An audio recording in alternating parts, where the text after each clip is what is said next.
नमस्कार दोस्तों, मैं रजनीश शर्मा, टावर लाइन शोषित जागरूकता मंच का राष्ट्रीय संयोजक। आज आपको जिला किन्नौर में अभी हूँ और जिला किन्नौर के बारे में आपको अवगत कराना चाहूँगा कि जिला किन्नौर में बिजली के बहुत से जनरेशन प्लांट हैं और बहुत से बड़े बड़े जनरेशन प्लांट हैं यहाँ, चाहे एचपी स्टेट इलेक्ट्रिसिटी बोर्ड के हों, उसके बाद यहाँ प्राइवेट बहुत बड़े बड़े जो प्रोजेक्ट हैं प्राइवेट कंपनियों के, जो आगे कई कंपनियों ने औरों ने खरीद लिए हैं, जो एमएनसी बहुत बड़ी बड़ी कंपनियाँ यहाँ पे काम कर रही हैं, वो जनरेशन में यहाँ पे काम कर रही हैं। दोस्तों, आपको बताना चाहूँगा कि बिजली के 3 चरण हैं: जनरेशन, ट्रांसमिशन और डिस्ट्रीब्यूशन। ये जनरेशन जो यहाँ हो रही है, जिसमें पहाड़ों को अप्राकृतिक तरीके से इतनी ज़्यादा जनरेशन यहाँ की जा रही है, जो आने वाले समय के लिए पहाड़ों के लिए बहुत ज़्यादा खतरा है, हमारे पर्यावरण के लिए खतरा है। और लेकिन इस विषय पर बहुत से हिमाचल प्रदेश के लोग इसलिए चुप हैं क्योंकि हिमाचल प्रदेश की विधानसभा के अंदर, हिमाचल की राजनीति के अंदर, हिमाचल के चुनावों के अंदर यह बिजली जो है यह मुद्दा नहीं होता है। आप पिछले बहुत से चुनाव देख लें, पिछले चुनावों के अंदर बहुत से नारे देख लें, बहुत से स्लोगन देख लें, सभी राजनीतिक पार्टियों के बिजली उसमें शामिल नहीं किया गया था। बिजली के बारे में कोई भी बात नहीं की जाती है, जबकि डिस्ट्रीब्यूशन ट्रांसमिशन कंपनियों के माध्यम से डिस्ट्रीब्यूशन कर रहे बाकी राज्यों में बहुत दूर बैठे बहुत से ऐसे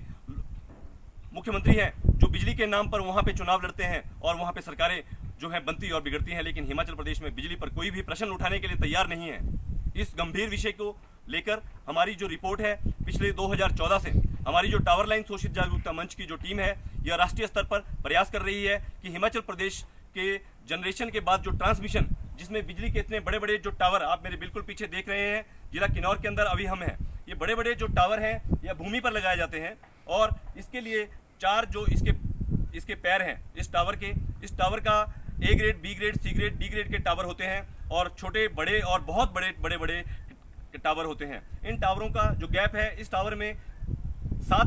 तारें हैं, बहुत बड़ी तारें हैं। 220 केवी की यह लाइन है और 400 केवी और 800 केवी की लाइनें भी जो हैं बिछाई जा रही हैं। जितनी भी यहाँ पे ज़्यादा से ज़्यादा बिजली बनाई जा रही है, सिर्फ जिला किन्नौर के अंदर नहीं और जिलों के अंदर भी, चंबा के अंदर भी और सिरमौर के अंदर भी, जहाँ जहाँ बिजली बनाई जा रही है वहाँ से बिजली दूसरे चरण, जो बिजली का दूसरा चरण है ट्रांसमिशन, उसके माध्यम से बाहर ले जाई जा रही है और इसके लिए भूमि का प्रयोग किया जा रहा है। सैकड़ों किलोमीटर तक भूमि जो है, जिसमें हजारों किसान जो हैं वो प्रभावित किए जा रहे हैं। इन टावरों को लगाने में जो जमीन जो इस्तेमाल की जा रही है और ये जो तारें एक टावर से दूसरे टावर तक आप बिल्कुल देख सकते हैं। यहाँ मेरे पीछे अभी हम आपको यहाँ पे जिला किन्नौर से जो बिजली की मुख्यतः यहाँ से 3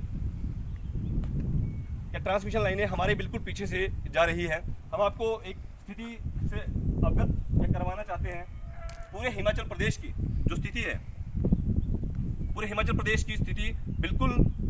ऐसी स्थिति पूरे हिमाचल प्रदेश के अंदर है। हिमाचल प्रदेश के बहुत से जिलों से यह आवाज़ उठती है, लोगों के घरों के ऊपर से बिजली की ट्रांसमिशन लाइनें, जो बड़ी उच्च तापीय क्षमता की ट्रांसमिशन लाइनें हैं 400 केवी की, वह भी गुजारी गई है और गुजारी जा रही है, ज़बरदस्ती गुजारी जा रही है, पुलिस के सहयोग से गुजारी जा रही हैं। वह सारी की सारी बिजली की ट्रांसमिशन लाइनें इस प्रकार से, ठीक इसी प्रकार से लोगों के घरों के ऊपर से गुजर रही है, ज़मीनों के ऊपर से गुजर रही है। लोगों की मलकियत ज़मीन जो बहुत कम है, जो मलकियत ज़मीन छोटे जो पहले फैमिलीज थी, वो अब न्यूक्लियर जॉइंट फैमिलीज जो थी वो न्यूक्लियर फैमिली हो चुकी है और न्यूक्लियर फैमिली में जो भूमि थी, बहुत कम प्राइवेट भूमि होती है और ज़्यादा सरकारी भूमि होती है। वो प्राइवेट भूमि जो है कई हिस्सों में बंट चुकी है और वो बहुत कम हो चुकी है। उस बहुत कम भूमि को इस प्रकार से जो है सरकार द्वारा ज़बरदस्ती छीना जा रहा है। आपको बताना चाहूँगा, जिस टावर के पास हम यहाँ पे खड़े हैं, यह टावर के ऊपर जो बोर्ड लगा है, इसके ऊपर 220 केवी और Himachal Pradesh state electricity board का एक बोर्ड लगा हुआ है। उसके ऊपर कोई भी जानकारी नहीं दी गई है, उसके ऊपर कुछ भी नहीं लिखा गया है कि वो किस खसरा नंबर में लगाया गया है, क्या यह निशानदेही की गई है या नहीं की गई है, क्या भूमि मालिक को कोई जमीन का अधिग्रहण किया गया है या नहीं किया गया है। दोस्तों, आपको बताना चाहूँगा, पूरे हिमाचल प्रदेश के अंदर जितनी भी बिजली की ट्रांसमिशन लाइनें इस प्रकार से लगाई जाती हैं और लगाई जा रही हैं और लगाई जा चुकी हैं, आज तक जितनी भी ट्रांसमिशन लाइनें लगाई जा चुकी हैं, उनके कोई भी कागज दस्तावेज लोगों के घर पे मौजूद नहीं है। किसी भी व्यक्ति के पास कोई भी उस टावर का दस्तावेज, उसकी निशानदेही, डिमार्केशन, पटवारी का, राजस्व विभाग का कोई कागज मौजूद नहीं है, क्योंकि कंपनियों के द्वारा राजस्व विभाग को आवेदन नहीं किया गया है और ये सारे के सारे टावर जो हैं ये गैर कानूनी तरीके से लगाए जा रहे हैं। लेकिन हिमाचल प्रदेश की विधानसभा में बार बार यह प्रश्न जो है बड़े बड़े मंत्रियों, बड़े बड़े नेताओं के द्वारा उठाए गए हैं और बार बार उठाए जा रहे हैं। अभी महेंद्र सिंह जी का एक वीडियो सामने आया है जिसमें अनिल शर्मा जी के खिलाफ उन्होंने बताया है कि अनिल शर्मा ने अपने क्षेत्र की ट्रांसमिशन लाइन नहीं हटाई और अपने ऊर्जा मंत्री के रहते हुए, लेकिन उन्होंने आश्वस्त किया है कि हिमाचल प्रदेश की सरकार लोगों के घरों के ऊपर से ट्रांसमिशन टावर को हटाएगी। दोस्तों, आपको बताना चाहूंगा, नई तकनीक के तहत एक ट्रांसमिशन जो टावर्स को लगाने की जो तकनीक है, उसमें नए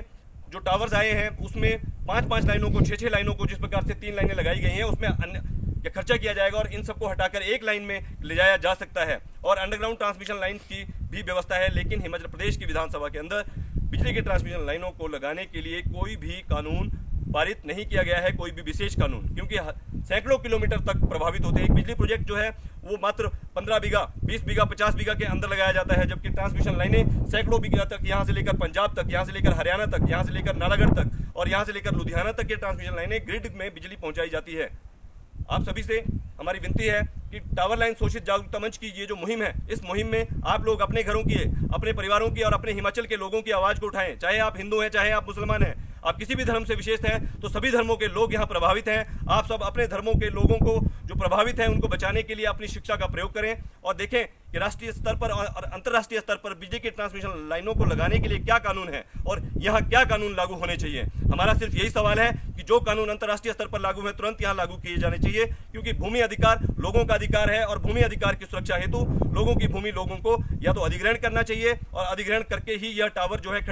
खड़े किए जाने चाहिए। सभी राजनीतिक दल जो हिमाचल प्रदेश में चुनाव लड़ते हैं उनसे भी हमारी ये डिमांड है कि आने वाले समय में उन सब राजनीतिक दलों का बहिष्कार किया जाएगा। सभी लोगों के द्वारा सभी जिलों में बड़ी बड़ी रैलियां की जाएंगी और सभी राजनीतिक दलों के झंडों को जलाया जाएगा, अगर वो इस मुद्दे को ईमानदारी से और सभी लोगों के जो हित में या निवारण, जन समस्या के निवारण हेतु इस विषय को नहीं उठाएंगे। धन्यवाद। जय हिंद, जय हिमाचल।